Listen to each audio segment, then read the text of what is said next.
Welcome, everybody. Thank you for logging in and joining us today for the first LogoArchive International event.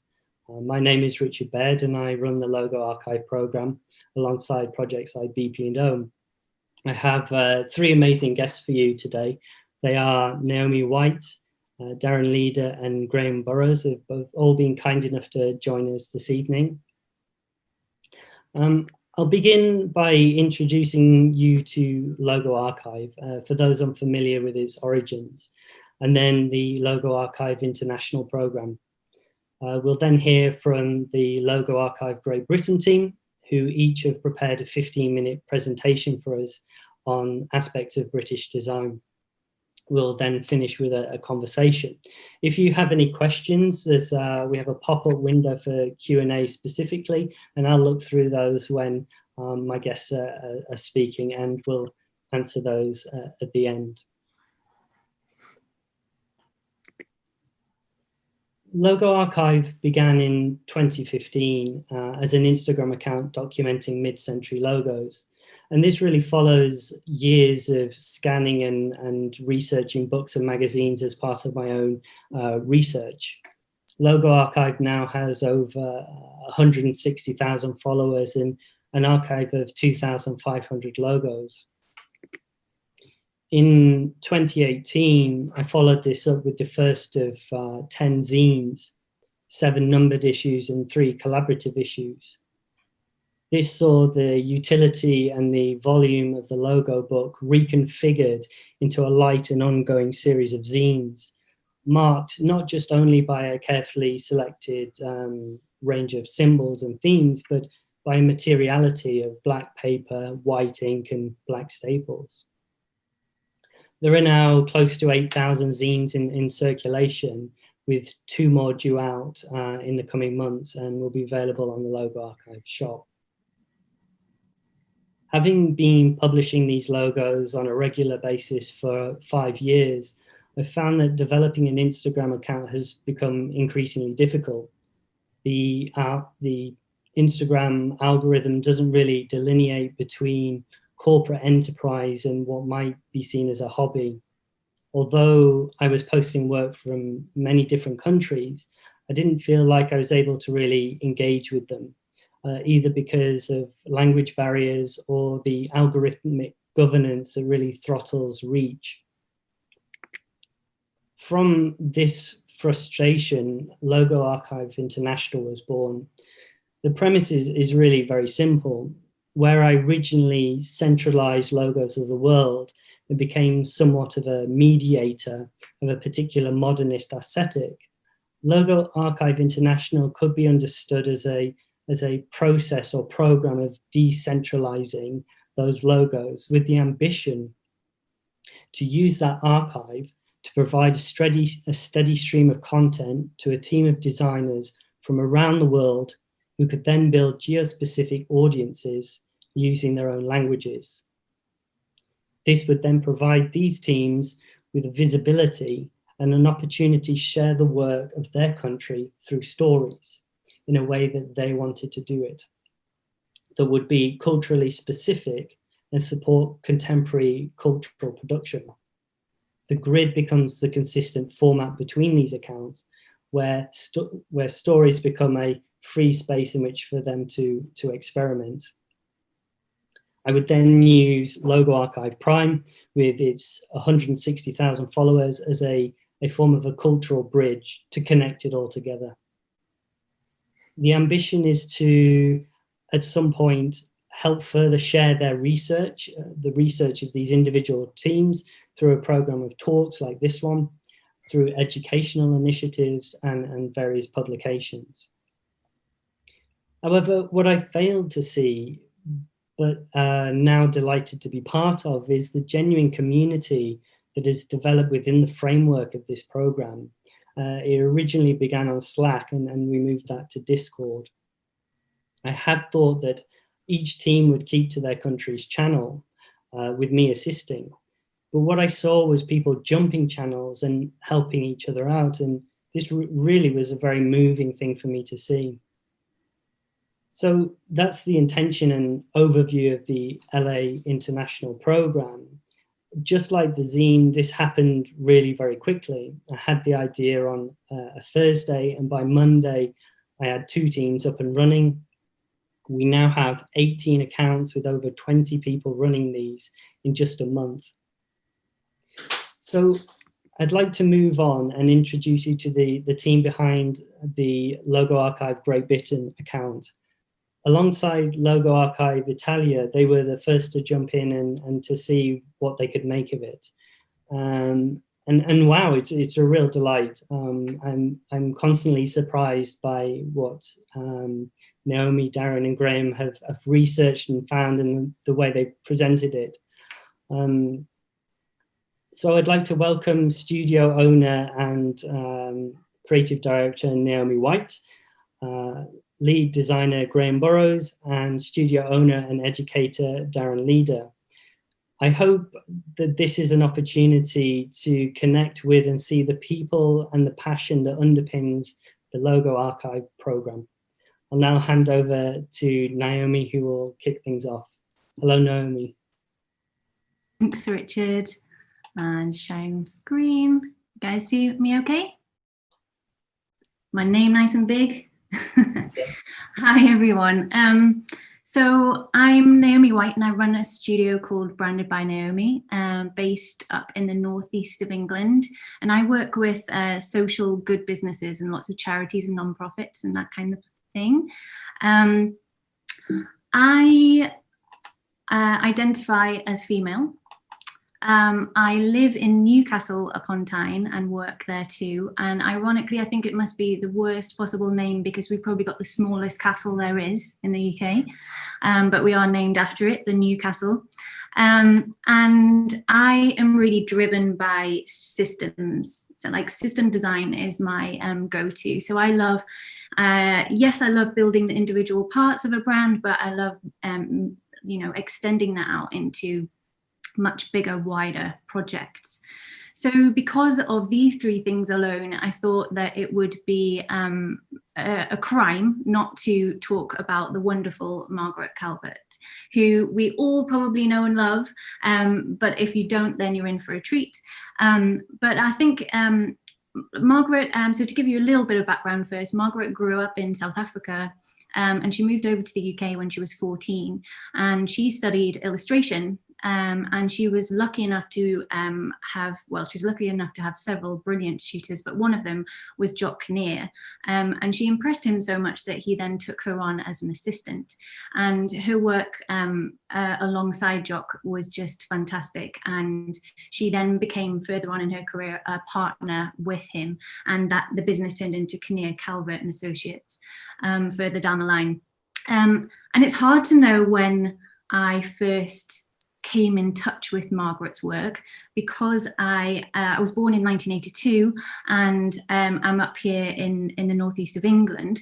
It could have been, well, we'll see, one of 2 things. It could have been this. So this, I'm fortunate enough, this is my local metro station. And for those of you who don't know what the metro is, it's like the northeast version of London Underground.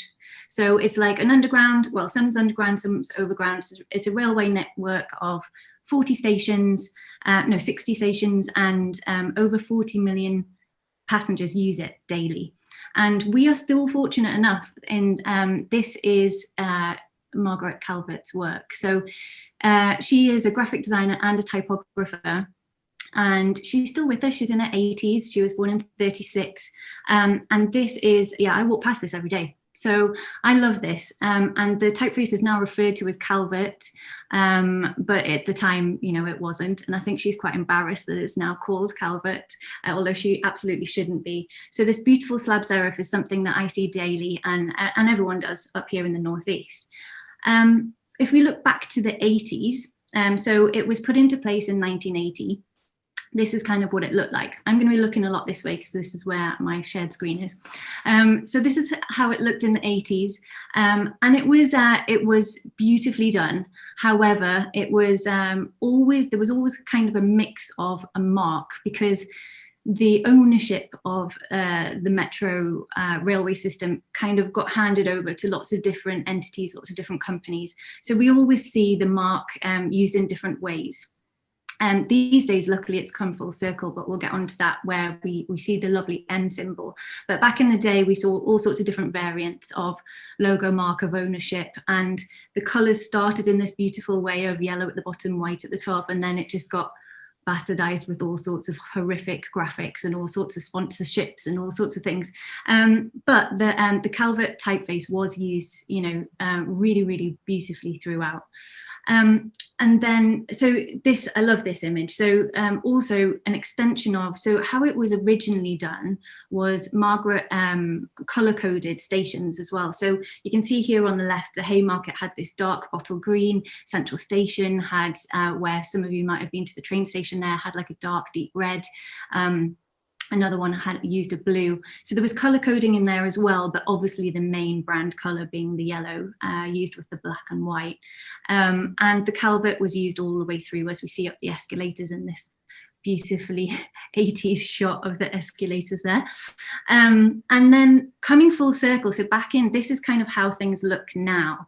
And we were really fortunate in, this brand was kind of bastardized for a good 20 to 30 years, but back in 2007, there was a big fund of money up here, and a local branding agency, a brilliant branding agency called Gardner Richardson, were hired to basically bring the brand back to life. And luckily the directors there know what they were working with, and they knew that they were working with Margaret Calvert's beautiful work, so they brought that right back to the forefront.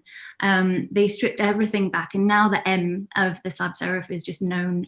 It is an icon for everybody in the Northeast, knows it as the quick and easy way to get around. And it's just become this iconic symbol that we're all so used to. It is paired with Futura, unfortunately, but because that comes with the ownership company, the company who runs it is called Nexus, and they have Futura in their brand. However, Calvert still, you know, sings the loudest and does the hardest work. So you'll see in the stations here, you know, it's still used informationally for wayfinding. It's used absolutely throughout. And I like to think that these colours that were introduced were a hint back to her original colour system as well, even if it's not used in the same way. But the guidelines do state that it is stripped right back to black and white, with yellow always being the highlight. And that's lovely as well, because it really brings attention back to a true accent colour. So you see lots of dark signs, the black used, but then the highlight, maybe for if you're trying to find the lift, for example, that always pops out in that yellow. And it just works beautifully. And I get to see this every day, so it's just wonderful. And the lovely thing about it is, finally, you can see here on the left, I think, you know, the Northeast and Nexus has kind of finally started to understand what a brilliant system it is. So they are starting to use Calvert throughout the transport system. It's not quite there. We're not seeing it everywhere, but the B used for buses, or the F for ferry. The F for the ferry is used on one sign currently and on no ferries, but hopefully it will be one day. And they just started to introduce the C for cycle and cycle lanes. So it's wonderful to be able to know Margaret Calvert's work so well, but then be part of seeing it progress. You know, 40 years later, it's as strong as ever. And I hope that she would be proud and happy with how it's being extended out and kind of going back to the roots. The only thing I'm disappointed by is this picture on the right, the police stand on the right didn't use Calvert, so that's a bit of a disappointment. One of my favourite quotes from Margaret is that, and I spelt it wrong, apologies. I like the importance of it, not in terms of status, but that it was real. So she was talking about the motorways project in this case, which we'll get on to. But this really hits home for me, because a lot of the work that I do personally is not, so many people I come across will be like, oh, well, what have you done that I know? And I'll be like, probably not a lot, because it isn't about the status. But for myself, who's driven by those wider systems, it is about the fact that it's real and it's helping people every day. And of course, we all know, and we're all very, very aware of the motorway project that here in Kinnear, they started back in, I've got dates written down, let me check. They started this back in 1957 was when Kinnear first briefed it in to Margaret. And this project took 5 years. 5 years of their time before the first motorway sign was put up. Now that's huge. I mean, my projects are usually 3 to 9 months worth of work, but 5 years of it. And obviously we see here on the right at that time, the fascinating way in which they obviously had to hand artwork everything, which, us lazy designers don't have to do these days. And it's just so beautiful, and I find it absolutely fascinating. So they were part of, Margaret herself was did a lot of the illustrations, and the majority of them, I believe, and also the typeface itself. She likes to explain it as not as she didn't see it as a typeface at the time. It was more like an artwork, and when you looked at it really close up, it felt more like a painting because of all of the work that was gone into it. But of course, when you step back and you see it at full size at the side of the road, then it becomes readable and legible as type. But up close, it doesn't feel like that at all. And they came across like lots of troubles. Like someone in the chat room before asked about bad clients and like issues that we might have along the way and how we overcome them. This is a good example. So you can see on the right, like what road signage looked like in the UK before this project was undertaken. And it was a mix of absolutely everything. And signs were very small, and there was a lot of capitals used all over the place. And it was really illegible, and there's no consistency. During the project, they came across like a number of, they butted heads with so many people, and did have, a bit of a hard time on two things especially. One was the capitalization, because at the time, the UK used a lot of capitalization for everything, headlines, signs, and they were used to seeing it. And also engravers on stone were a big part of the conversation. And they had honed their own typefaces at that point as well. So they kind of wanted their engraving abilities to, come into play of like, no, it should definitely be in capitals. And, it took Margaret and Jock to explain, absolutely not. We need this, we need the upper and lowercase to be able to be readable from the roadside. And we think about it these days and we can't even imagine if they'd gone capital letters on everything. It's just, you can't scan it, right? It's so commonplace now, but it comes from, from their work is where we get that gut from. And on the left, you can see the size of these things. One of the comments as well from the client at the time was just like, this is absolutely crazy. It's ridiculous. These signs are like the size of a house. And of course they were, but to them that made sense. And of course, now we look at them and we can't even imagine when we're on the roadside. I don't know about you guys, but I feel like I can't really imagine how big it is, because they are absolutely gigantic. But of course, the legibility of them is fantastic, and they got it spot on. So yeah, I love this woman. I love how big and wide the system is, and that it's still all in place today. And it's done, it's also been taken on by other countries like Ireland and Portugal, because it works so well and it's so legible. And nothing's changed. It's still used to this day. I really like this quote from her as well of, if you don't want to do something, be useless at it, and then you won't be asked to do it again. I just thought it's so brilliant because it's so true. And like we all sometimes do that in our own personal work and portfolios and things, and you think, why did I put that in my portfolio? Because that's all that I'm doing now. That's all the kind of work that I'm getting. Well, of course it is, because you've shown that you're capable of it and you're good at that thing. So just don't show it, or say no and don't do that kind of work. Or, as she says, do it really badly. She was actually referring to getting asked to make coffee in the office. She didn't want to do that. Of course she didn't. She wanted to be working. So she's just, I presume, made really bad cups of coffee, so no one ever asked her again.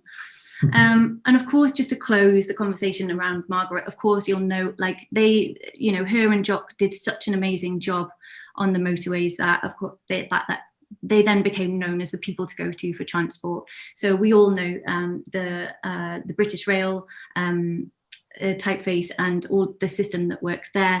And then my personal favourite, and especially when it comes to LogoArchive and a mark itself, Margaret was behind the Glasgow Airport mark, which I just think is so beautiful, because you both get the negative space and the positive space, both being the arrows.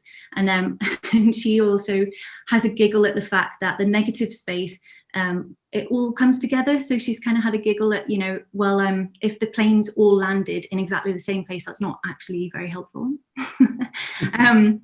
But I just love it. And I love, like, how they push the brand across the livery, and, you know, that really, really stripped back approach, and just being as simple as they possibly could in that brand. It's just so stunning. You know, if we tried to do that in this day and age, you know, I've had it when I've tried to be this beautifully simplified with things. You know, we don't always get away with it these days, or it's quite hard to sell in. So it's just so beautiful to me.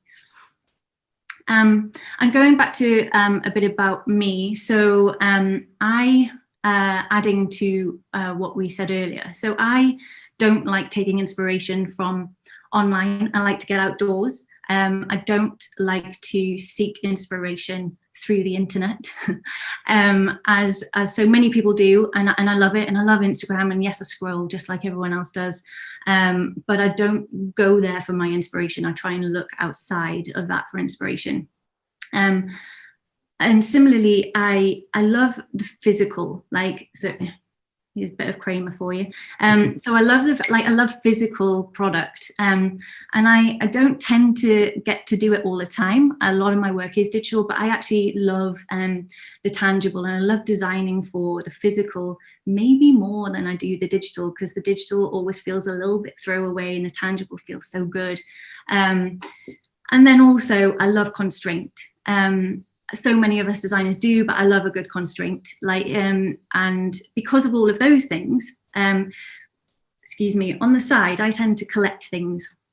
And with all of that in mind, I collect like 1-2 color mid-century packaging. And I love the fact that it's completely different to what I do day to day. I don't really do a lot of lettering in my work, but I love this stuff. So I'll go to markets and I'll pick these things up here and there. I could share a whole library with you, but we haven't got all night. So these are the kinds of things that I love to pick up. And I love, like, the thought that goes into them of just like, what's the color, what's the texture of this thing that we're working on, and then just working on top of it in 1 or 2 color. It's lush, as we say. And then, so there's this one. So the reason I'm bringing this up is when I became part of the team here just a few short weeks ago, I was super excited, because I thought, you know what, there's been this one piece of packaging that I found, which I've got here physically. So this is real, that I've been really intrigued by. And you see this lovely pattern down the side. So this it's called the Ivy series, and basically what I've been able to find out is it was a stationer's based in London, and this has to probably be the most British thing that I have ever heard, because these are like gum labels that you stick onto things. So inside you can see on the right, so the fact that it says, please note that in order to save the trouble and expense incurred by collecting small accounts, it is requested that this little matter be promptly paid. And it's always made me smile, and I've since found a version, because it really bugs me obviously that someone put a sticker over the top of it. So I've since found another version, which is this. And these are do not drop stickers, but also on the side it tells you that factory gummed labels, and it gives you all the alternate wordings on the side as well that you can buy. So there's something really intriguing about it, and I've always really loved it. And I thought, what better a time now, because we're researching into things, like, let's see what I can find about it. Unfortunately, I haven't really found much. So this is kind of what it looks like in its all its different guises. So it popped up at some point in the late 1920s, and it kind of carried on, goodness knows when, till probably the 40s-ish. But it's quite difficult to find out anything about it, and I'm gonna keep at it and dig. But what I have found is that on the left-hand side here, you can see, so this was an original trademark in 1927, and it was owned by a company called Plastignum PLC. And I've put in small here, it potentially associated with Mentmore Limited, because I'm doing obviously trying to backtrack to work out who this trademark belonged to, but the dates don't quite align, but the names do overlap over and over again. And Mentmore Limited originally has used the name Plastignum, and it was founded in 35 and still exists. So my next course of action is to email the director of that company, see if we get anywhere. But on the right hand, so you can see the original trademark obviously was quite a bit different to this version that I love and that I'm so desperate to recreate for LogoArchive if we can and get it out there. However, Richard is wonderful in that, we have to have the research there, and I'm really, really enjoying that. And I know I can speak on behalf of the rest of the team as well, that we're really enjoying this side of the work of really getting to the bottom of where these things came from, who the designer is, all the information that we can before we ever share it online. So all I can tell for absolutely sure up to now is that it predates 71, obviously, but there's proof in that. It was a stationers based in London, and they do use the terms English and British a lot. And there's a mention of a Cauldry Warwood and Co Limited, but again, that could have just been the printers that printed the stationery. So there's quite a lot still to find out, but I just kind of wanted to share my first half of that journey, and then it's TBC and who knows. But hopefully I'll be able to share it with you in future. And if anyone finds anything out about it, then please do let me know. And that's it from me. So I'm going to hand over to Darren. Oh, thank you. Sweet. Thank you, Naomi. That was brilliant. I really enjoyed that. So I'm just going to move over to my screen now. And hopefully you can all see that. I really enjoyed those range of inspirations, Naomi. You're absolutely right. I mean, that's one of the things that I really enjoy about this particular project, is the research aspect. Just a quick introduction. My name is Darren Leader. I'm a graphic designer and educator. I started my studio practice in 2008, and all of my work is based in visual identity and communication.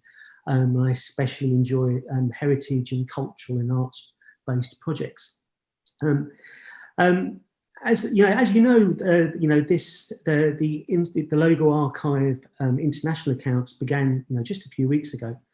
And it's been tremendous, working with everybody and all the communications taking place via Discord.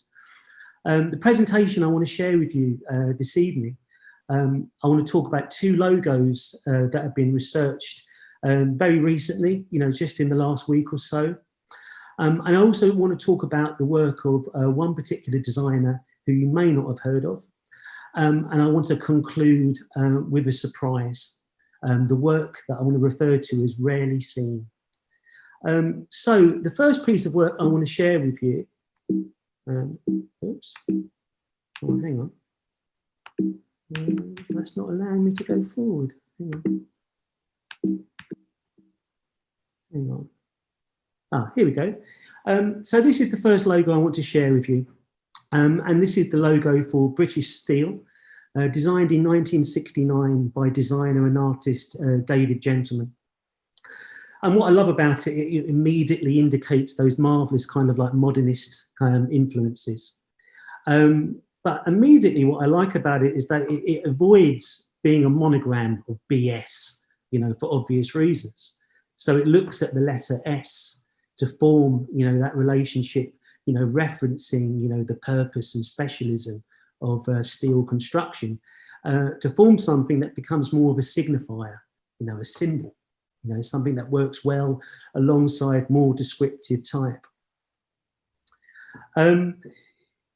Graham, when he approached the design of the logo, he was really taken by the process of steel making. So he observed that when steel samples were bent double, they would not crack. So when it came to creating an icon, he firstly drew 2 concentric circles. He then halved that particular symbol, that particular icon, to become 2 separate elements, and then they divided. And as you can see, they very intuitively and naturally then join together to form that S. Now, the marvellous thing I find about this identity is that it's very much in living memory. I was born in 1968, and I remember seeing this logo. So there's slightly an element of nostalgia, but also it still has that kind of educational worth. You know, this would look amazing if this went out into the marketplace today. And also, it's a testament to its endurance that when it was launched in 1969, it actually continued to be the visual identity for British Steel for another 20 years until it had to undergo a name change. So that's my first example. Moving on. Myself and Naomi and Graham and Richard, again, there's this element of nostalgia, you know, where during our research, we got really excited about independent regional TV idents, definitely that, you know, originated from the 60s onwards. And again, you know, you're getting these moments of like remembrance from childhood. And what was marvellous about these regional idents, these are all part of the, you know, the independent, you know, commercial broadcasting outside of the BBC. So they all had their own kind of regional personality. And straight away you can see with this Granada mark that again, it has those elements of modernism, all of those things that we know and love about logo design. But in terms of the background story, prior to 69, Granada, you know, which is based in Manchester, they were struggling to identify what this logo could be. You know, they had a logo type. So as you can see with the example on the right-hand side of the screen, they had a logo type with Granada, but they did have one graphic element, which was the up arrow. You know, we are from the north, that proud Mancunian, you know, style of, you know, we're very proud of where we come from.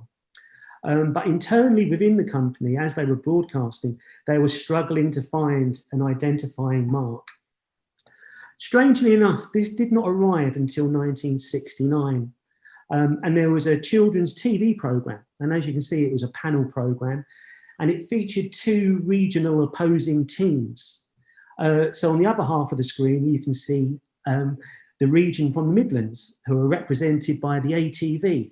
Now, you may have seen the ATV mark going out on the LogoArchive GB account a couple of weeks ago, which I absolutely love. You know, with those, you know, those 2 eyes and the and all of the bars inside of it. I think it's marvellous. It also reminds me of the CBS logo as well in America. But obviously, Granada was under pressure because, as you can see, all of the team members and the panellists are all wearing T-shirts of where they're from. So straight away, do we just have Granada typeset, you know, across the T-shirt? So it was actually created, the logo that we can see here, this G arrow, was actually created in-house at Granada. You can imagine the person who designed it probably only got his usual weekly pay to create it. So I doubt if there was a specialist fee. But it was only the G arrow was actually only originally created for this TV programme to be featured on the kids' T-shirts. So interestingly, the founder of Granada was actually watching this programme. And straight away, he recognised that's the logo. That's the one that we've been looking for and waiting for. So going forward, that became the identity that they rolled out on all of their TV idents at the beginning and ending of programmes. There's also a whole bunch of other regional idents that we'll probably be sharing in the weeks and months to come. And what I've discovered, and again, there's that element of nostalgia and remembrance, is that there are also early examples of motion design. You know, so here we are, you know, with the internet and our smartphones, and we think movement arrived with, you know, the current generation. when really these logos were moving back in the mid-60s and onwards. I love the fact that we've got the G arrow referencing op art here, for instance, with that top example. It's an absolute delight. And if you want to sort of go searching for them, you can find them on YouTube. They're an absolute inspiration. Going forwards, now I want to celebrate the work of one particular designer. You may know his name, but he's mostly overlooked. Now, you may have seen this blockhead logo that went out on the GB account a couple of weeks ago.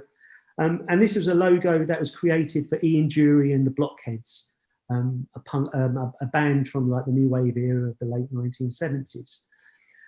This is the work of Barney Bubbles.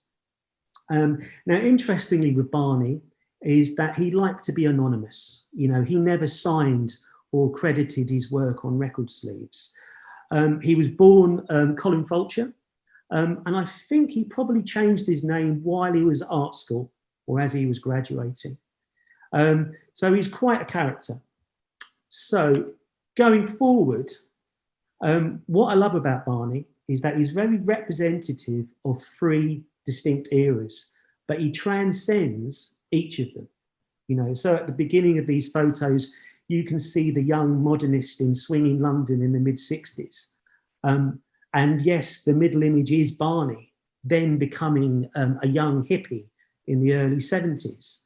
And then moving with the times, with the advent of punk in 76 onwards into the new wave, we can see then Barney then becoming another version of himself. But what I love about his work is that it's able to transcend those eras. So he's not strictly a modernist, nor is he a hippie, and he's not strictly a punk either. But his work is synonymous with each of those eras. So, for instance, when we take a look at the work of an award-winning poster that he did in 1965 for the Mule Skinners, it's this beautiful kind of projected type onto a T-shirt. Straight away, you kind of think, that's the mid-60s. Then just a few years later, and this is what I find fascinating, you've got Barney, he's got a long hair and he's got his flares, and he's working for the space rock band called Hawkwind. You may know Hawkwind. They're quite, had quite a fantastic reputation at the time, and also just typical of the era, going into, prog rock and so on and so forth. But I'm fascinated by these graphics. And when I was putting this presentation together this afternoon, I kind of wondered out loud how influential these graphics were. So, for instance, this In Search of Space record sleeve for Hawkwind, were the guys at Designers Republic taking note of this particular work, or was it becoming a subconscious influence? I love the fact that you can see that work and how it travels. But as I've said, Barney transcends eras. And here you can see on the right-hand side, that orange back cover of a record sleeve, you can see that his work is beginning to become more representative of the new wave, the punks, the upstarts, and his work is becoming more austere, more graphical, and more impactful. In 1977, Barney was approached and asked to become the in-house designer for Stiff Records, who at the time was becoming quite a big noise in independent record circles. They signed bands like Elvis Costello and Ian Dury and the Blockheads and the Damned, amongst many others. And as I've already mentioned, the times were moving quite fast. Do you know what I mean? We were going from prog rock into punk. And his first commission was to basically redraw or reinterpret the Stiff Records logo. So as you can see on that record label on the right-hand side of the screen, you can see something which is quite primitive. It kind of reminds me of like children's graphics from when I was a kid. But then you're seeing Barney's reaction to it. You can see his brain at work. So you can see that the design is sharper and cleaner and more representative of the music and the bands that were recording for the label. And also, as we know with visual identity, it's more than just the logo, it's the output, it's the communication. You know, so you could see that with the record sleeves, they could still create a house style that was the same but different. You know, there was a sense of, you could tell that this was a Barney Bubbles sleeve. And also you can tell the elements of Barney's design education. I mean, there he was in 1977, and he's drawing upon the Bauhaus or the constructivists. But also, I think there's that awareness of time and place. What I love about the two centre record sleeves that you can see there for Do It Yourself and Ian Dury and the Blockheads is the use of wallpaper. And you can just imagine all of these dreary lounges and living rooms up and down the UK in the 1970s that had these dreadful wallpapers, and Barney applied them as record covers to create a fantastic collectible series, if you like. His record sleeves are really collectible, you know, and I really urge you to find them. And in particular, and I haven't featured it here in this presentation, seek out a copy of Armed Forces by Elvis Costello and the Attractions. That record sleeve folds out and it reveals more and more illustration. It is absolutely superb. And the next part of Barney's story, in 1978, he was then invited in, and you could tell his work is being noticed. So the music publication, The NME, the New Musical Express, was a massive publication in the 60s and 70s and 80s. It had a massive circulation. It sold millions of copies. And obviously it was probably the internet of its time. It was the provider of information of all of those bands that we all know and love. But on the right-hand side, you can see the masthead from 1974. You know, it's another era. So you can tell that Barney here was invited to redraw, to reinterpret, to react, to create something which is more representative of the now.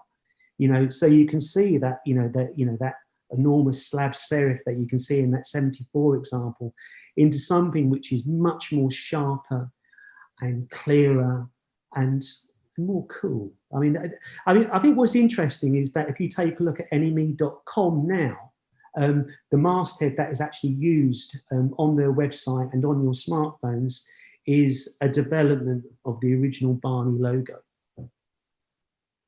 And in this slide here, you can see how it is applied. This was actually the first issue. This was the launch issue in 1978 that carried the first Barney masthead. And straight away, you can see that it is perfect for the Clash. It's perfect for the Sex Pistols. It's perfect for the Jam. And somehow, if the Clash were featured beneath that masthead, it would feel wrong. It would feel not quite fit. If you've enjoyed Barney's work, I really recommend that you follow the Barney Bubbles Estate account on Instagram. I'm pretty sure it's curated by the writer Paul Gorman. And those guys are really trying their best to keep the legacy alive for Barney and introduce his work, to new generations of designers. I now want to conclude with my surprise. As I mentioned at the beginning of my presentation, I think this project also is the discovery of the rarely seen. And this is the work of Peter Saville and Brett Wickens in 1999. I was going through old copies of Creative Review at the weekend, and this is a copy from like September of '99. And this is in the news pages. And Saville and Wickens were commissioned by Digital Entertainment Network, who were based in Los Angeles. And they were part of the original .com boom in the late 20th century, the beginnings of the internet. And also this was like targeted at youth, so this was like the precursor to YouTube, if you like. And it's a logo type, but also you can see the intelligence at work. The fact that with the symbol, being applied there for the letter D is referencing code and being a greater than symbol. I think it's in the copy there and from Creative Review, it refers to it as being hacker language. But I also love the emphasis on EN for entertainment. You know, so it's one of those rarely seen logos that you wouldn't necessarily find that. You know, if you were Googling it, if you hit Google Images, would you find it? I'm not sure. But I was delighted to find that on Saturday in the pages of Creative Review. So I hope you've enjoyed my presentation. I really enjoyed putting it together. And now I want to hand over to Graham. Thank you. Darren, let's try and get this to work.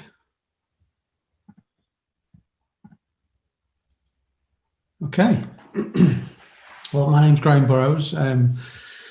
I don't run my own studio, but I do a little bit of freelance on the side. I work as lead designer at a company called Activate Group, looking after their brands and identity systems. But like Naomi, I'm very fascinated by the identity systems of the past, particularly the work of, what's his name? I can't remember his name now. Bob Bruner? Sorry, I've gone blank. But the work he did with Massimo Vignelli on the New York subway, it's amazing. And the detail that they go into. So when Richard asked us to do this talk, and Naomi suggested we look at favourite logos that we can talk about, I was went a bit blank on what to choose because there's so many good ones out there. One of the ones that I really like is the Plessy logo by Norbert Dutton. I haven't included it in the slide, actually. I probably should have done, but I thought that was a fascinating logo. But on reflection, I have a lot of history back to, or remembering back to when my dad worked for ICI. So he,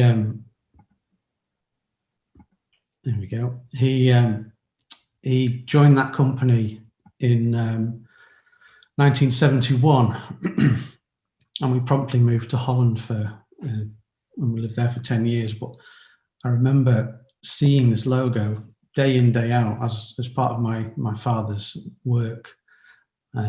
So this, I remember seeing this one and the one after this one that I don't know who designed the latter version, but they're very similar.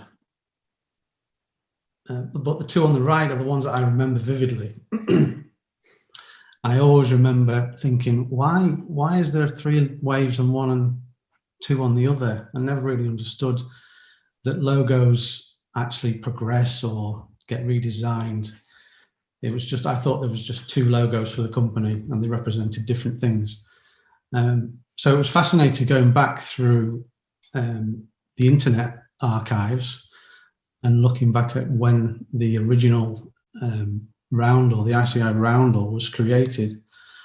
And I found out it stems back to a guy called Alfred Noble, who was, I think he started Noble Industries. It wasn't called that then, it was some explosives, I can't remember the exact name, Noble Explosives, I think.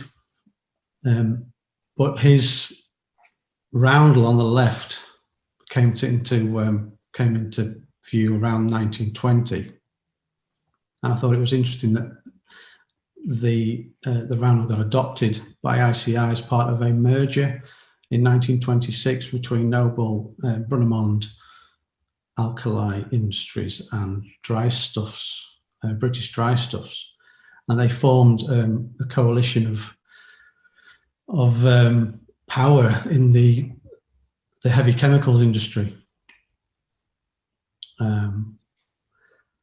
Right, where am I going with this one now? But it was fascinating, and it was hard to see any difference between the last 3 without going into greater detail. Now the 1929 ICI logo was around for a long time, and there's some great posters and articles with this at its masthead and in its footer notes. But the one I'm concentrating on is the 1969 one that was designed by the Design Research Unit. They were founded in 1942 by, sorry,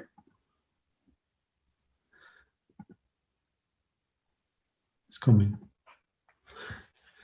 It was founded by Marcus Brunwell, Misha Black and Milner Gray, and included many, many more famous designers, as well as the Plessy designer that I mentioned earlier, Norbert Dutton. But what's fascinating with this, going through the going through all the research, is that Marcus Brunwell, his surname is actually my wife's surname, and we've not come across any other Brunwells in history like this. So it started me down a bit of a rabbit hole of information, and unfortunately there's not a lot more that, other than that he was born in Dorset and lived in Cornwall. But it was one of them things where you just go, hang on, what's this? And they shared it with the family, and Grandad was always, you know, I knew there was a Brunwell that did something good.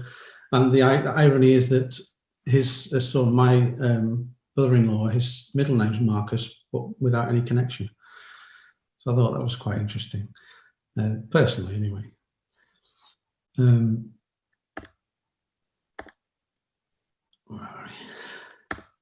So I'm not very good at these talky things. I've not done them very often.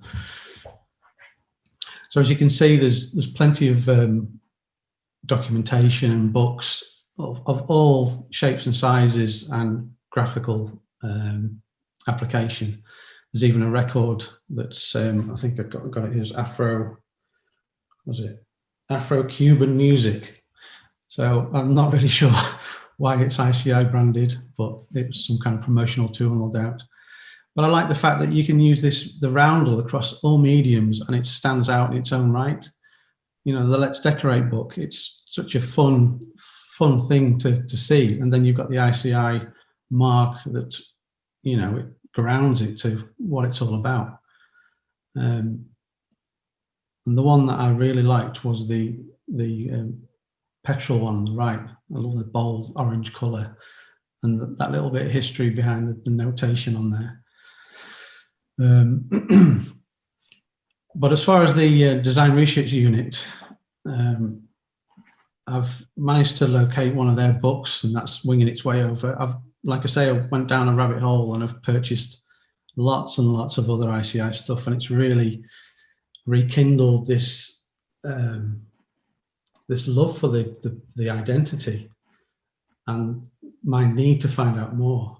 And I don't think, without Richard and the LogoArchive and the team, I don't think I would have got to this point, especially during this, you know, these crazy times. It's been something of real focus, and it's great fun.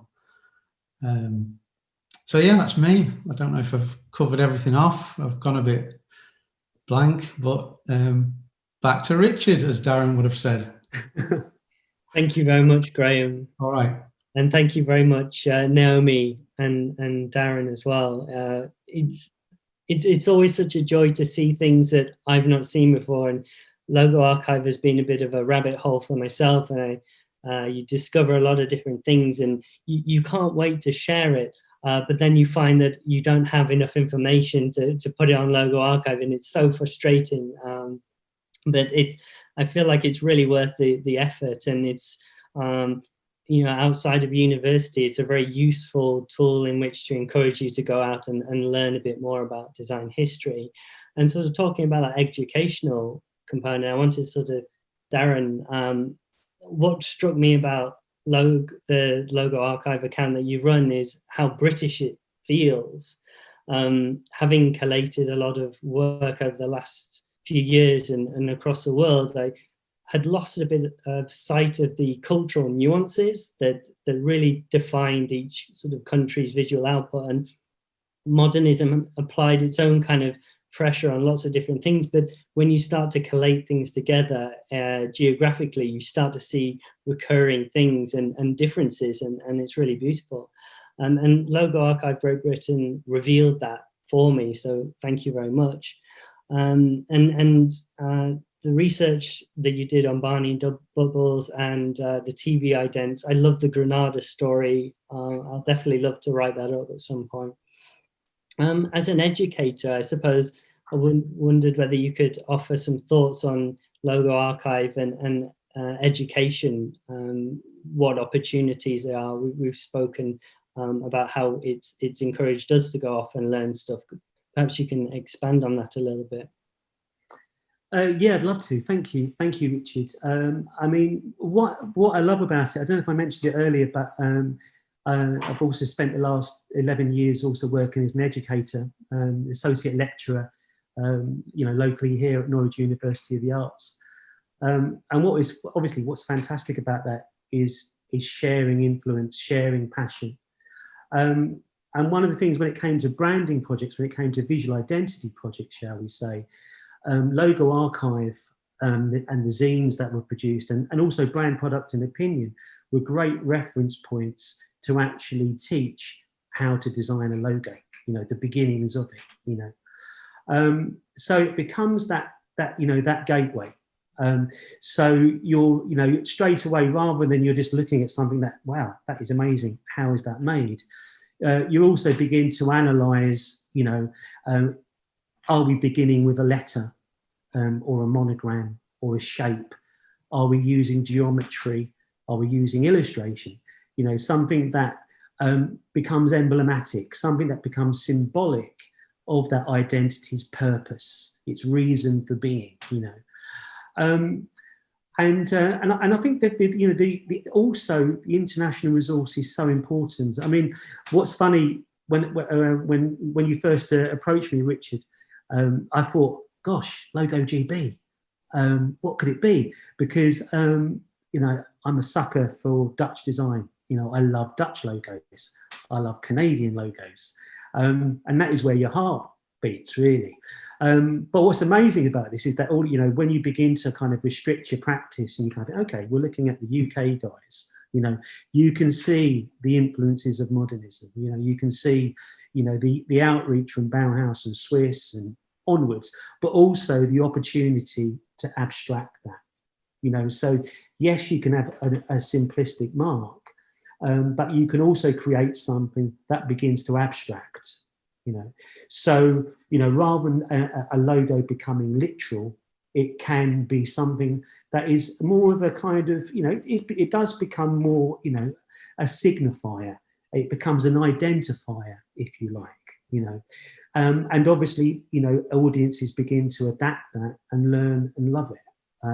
So yeah, in short, in terms of teaching and learning, for new generations of designers, these accounts are a fantastic resource for everybody. Yeah, and I think I would like to sort of further on that and say that even though it is, the grid is really just dedicated to modernist symbols, it's really like an invitation to go and discover something more about the designers instead of just passively engaging with things as we've kind of been taught on Instagram. And the stories have really helped in that. I think it just gives a bit more credibility to the whole LogoArchive program. That you need to find different ways in which to engage with people in these new formats. And I think, Graham, one of the surprising aspects of the GB account is the animations that you've introduced. I hadn't really thought about that because I was so busy trying to deliver these regular posts, and I kind of got into a sort of a routine of doing this for 5 years. There wasn't much space for thinking about, well, what could it be? And the international thing just came out of nowhere, and it just happened. What I didn't expect was for you to take these logos from the past and almost give them new life in a new context. And I think that's really what LogoArchive is about. The zines take something from the past and put them in a new context to speak to new younger generations and draw them in and tell a story. I've seen a few people ask you, how do you do it? What are you doing? Could you perhaps tell us, our attendees, how you go about animating these? Well, yeah, I mean, it's nothing fantastically amazing. Well, in my opinion, maybe it's because I've been doing it for so long. Started probably a good 10, 15 years ago when I had to design slideshows for a little company called Tiger Print, which was part of Hallmark Cars. And I didn't really want to just create slides that were just static. So I started playing around with Keynote. In its early days, it was very limited. I mean, it's come along a long way since then. But it was just the joy of bringing these slides to life and the people's reactions. And I know you, Naomi, and Darren have been quite kind in your words on what I've done for the LogoArchive GB stuff. But it's just, I love bringing stuff to life, and it's like I said to you, Richard. It's interesting to think of how these old logos may have been interpreted with motion when it wasn't that available back then. Like I say, it gives them a different dimension. Are you still using Keynote to? Yeah, I just use Keynote. And then if I get a bit stuck with timings, it throw into iMovie and stick a bit of music on. You know, the ATV one, that was all a mix of Keynote and iMovie. And sound. That's another part of the sort of this LogoArchive International program, is that I could have myself replicated these accounts and just scheduled all of the different geo-specific content. But the most important thing is handing these things over and not constraining what it is that we think it should be, that you allow that cultural nuance to emerge. And you creating those animations was one aspect of it, is that I didn't say what it should or should not be. I just said, here's stories, do what you will, and you ran with it. And it surprised me. And it's the same with the other accounts. LogoArchive Italia has been doing these really nicely laid out application images and those kind of things. The other aspect of that is, like, we're there to encourage people to take it a step further, right? What do they do with the information and the ideas? And a lot of people have come to me and said, you know, I really want to do a zine. Can you help me? You know, is it okay? Like, people asking me if it's okay to do a zine. It's like, of course, absolutely. This is one of those wonderful formats that it's not too expensive. You can experiment. It's not a huge risk. And I know, Naomi, I was delighted to see that you'd created a zine yourself documenting some of the work that you designed but hadn't been approved by the client. And then you wanted to sort of bring that and share that with people. And of course, it has a heightened materiality as well. It looks really, really beautiful, and you've had some lovely coverage on Creative Boom. Perhaps could you tell us more about that project and the reception you received, and how that sort of impacted other people and their ideas? Yeah, of course. Like, well, I've loved the LogoArchive zines for a long time, fulfilling my full collection only a few months ago when you brought out number 2 again. Because I found you at number 3 and I was devastated.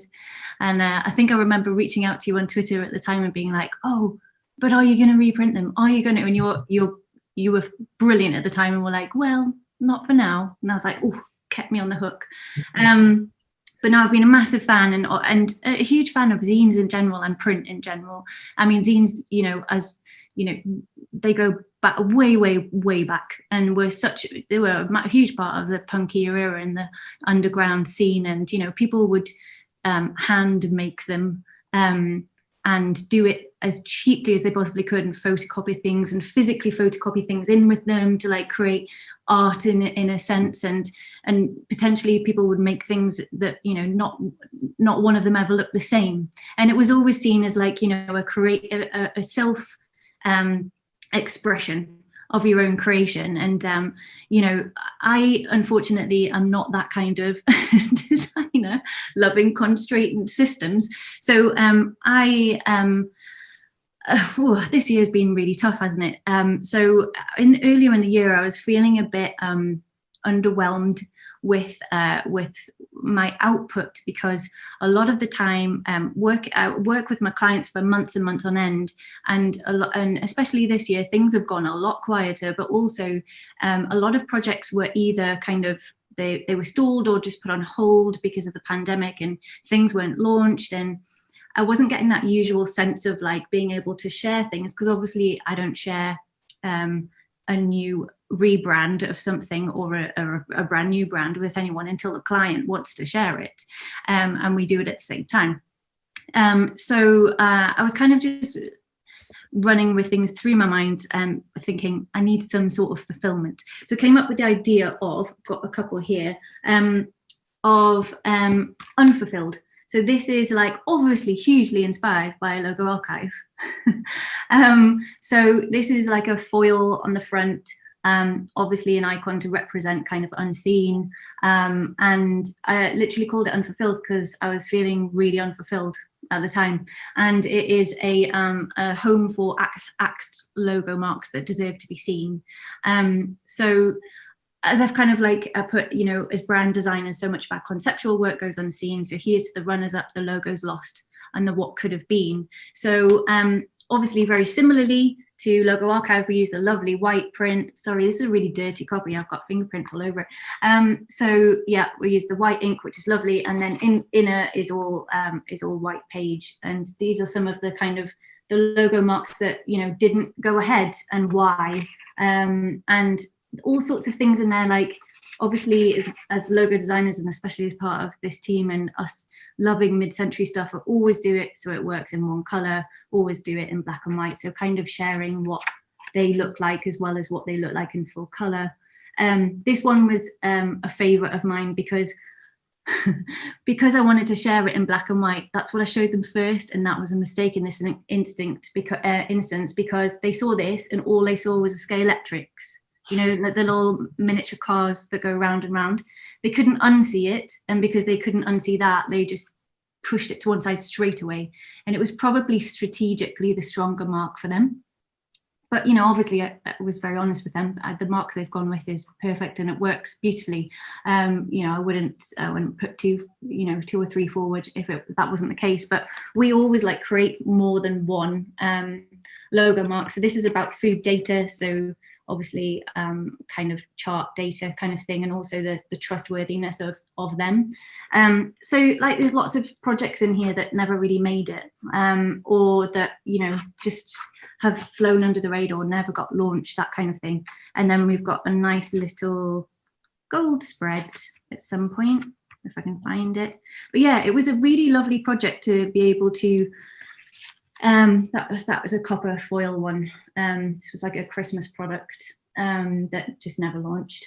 But it was just a really lovely project, only for myself. I do sell it on my website, but it's only to cover costs. It's not to make money. Do share where people can pick it. Yeah, but brandedbynaomi.com/shop.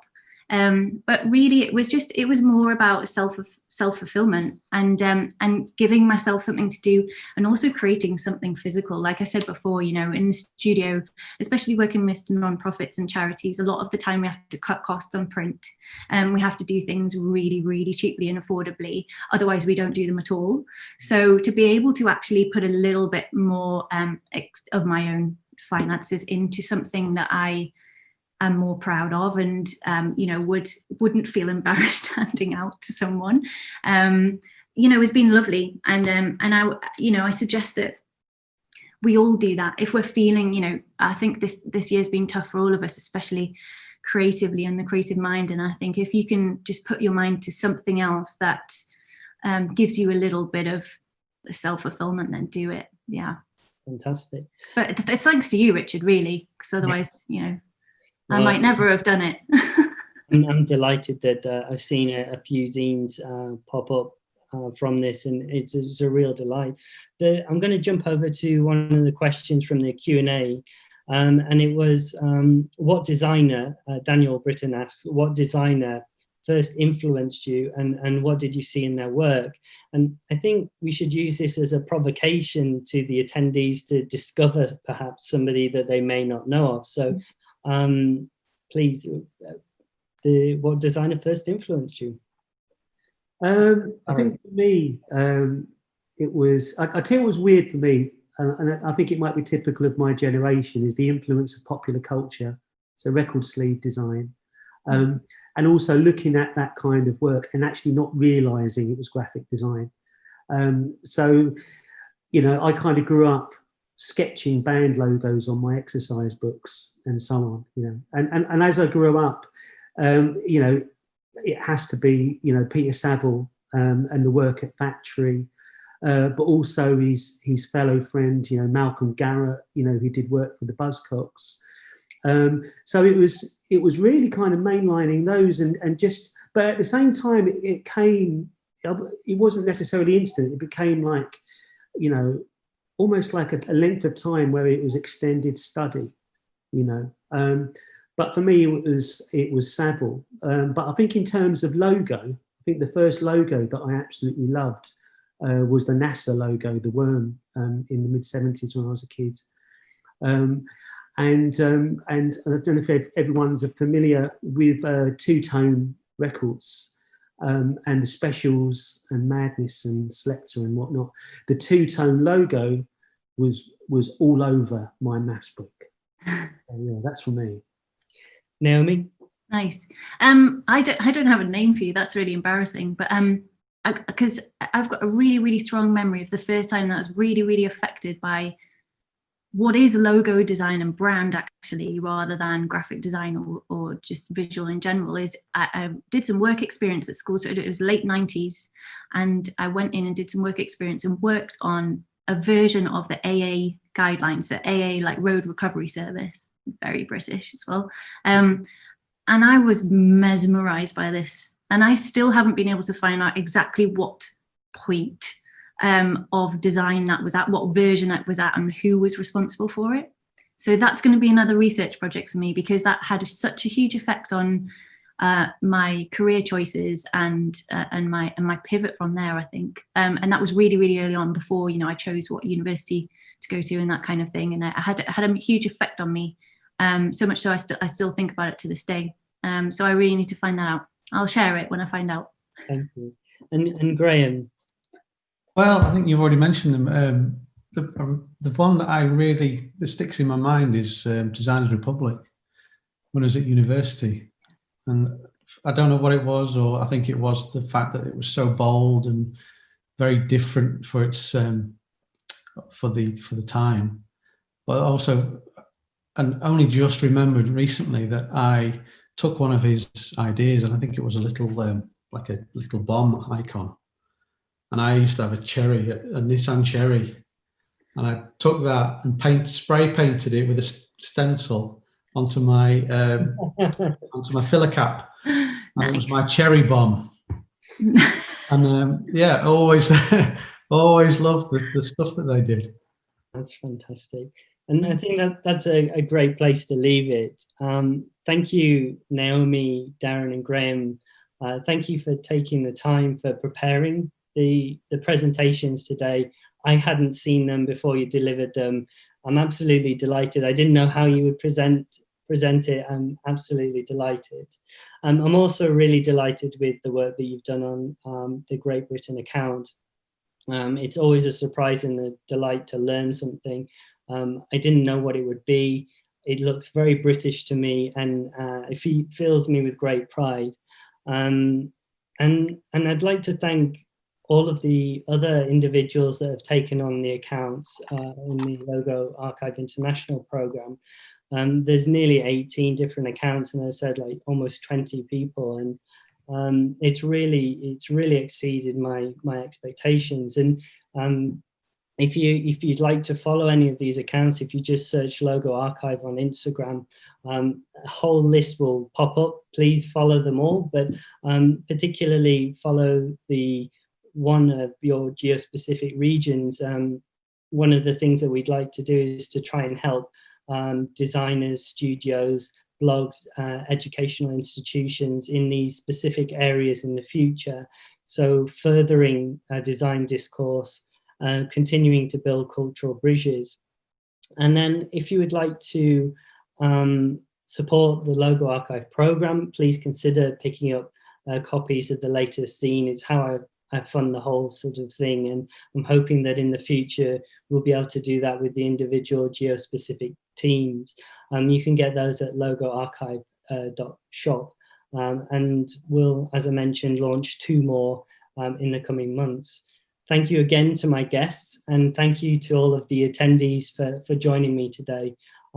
It's been really exciting for me, and I'm looking forward to seeing how we can take this format and get LogoArchive Italia and all the other accounts involved and see what they have to share. So thank you very much.